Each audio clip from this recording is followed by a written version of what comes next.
Hello friends, কেমন আছো তোমরা সবাই? আশা করছি তোমরা নিশ্চয়ই খুব ভালো আছো। আজকে আমি মিষ্টি বোম পাউরুটি বানিয়েছি। এর জন্য সব থেকে আগে আমি একটা বাটির মধ্যে অল্প সামান্য পরিমাণ ময়দা নিয়ে নিয়েছি। তারপরে পরিমাণ মতো নুন, একটু ইস্ট, তারপরে গুঁড়ো আমুল দুধ আর চিনিটা আমি আগে থেকে গুঁড়ো করে রেখেছিলাম, তাই চিনি গুঁড়ো দিয়েছি। মিষ্টিটা পুরোটাই ডিপেন্ড করছে আপনার ওপর, আপনার চয়েসেবল অনুযায়ী আপনি দিতে পারেন। তারপর একটু ঘি নিয়ে 1 চামচ মতো ঘি নিয়ে এটাকে ভালো করে ময়াম দিচ্ছি। তারপর অল্প অল্প করে জল দিয়ে এটাকে ভালো করে একটা ডো মতন বানাতে হবে।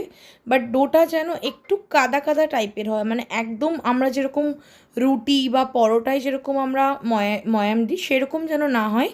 একটু পাতলা করে, মানে একটু কাদা কাদা করে টাইপের ময়াম দেবেন। দেখুন, হয়তো আপনারা দেখতে পাচ্ছেন আমি এখন যেরকম দেখালাম।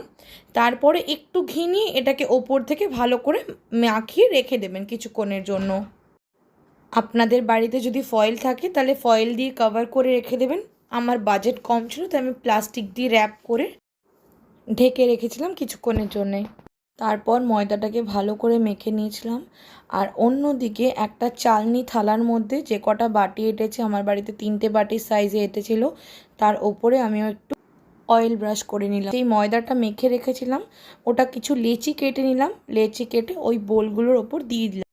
যেহেতু এটা ডিম ছাড়া হচ্ছে, মানে নিরামিষভাবে হচ্ছে, তো তাই জন্য এর ওপরে দেওয়ার জন্য আমি একটা কাপে আগে থেকেই দুধ আর চিনি গুঁড়ো মিশিয়ে সরিয়ে রেখেছিলাম।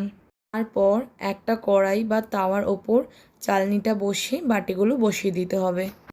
আপনারা এই রকমভাবেও করতে পারেন, আদারওয়াইজ মাইক্রোওভেনও দিয়ে দিতে পারেন।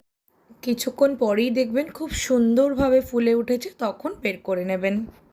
আজকের রেসিপি তোমাদের কেমন লাগলো অবশ্যই আমাকে কমেন্ট করবে। ভালো লাগলে একটা লাইক, কমেন্ট আর অবশ্যই শেয়ার করে দেবে।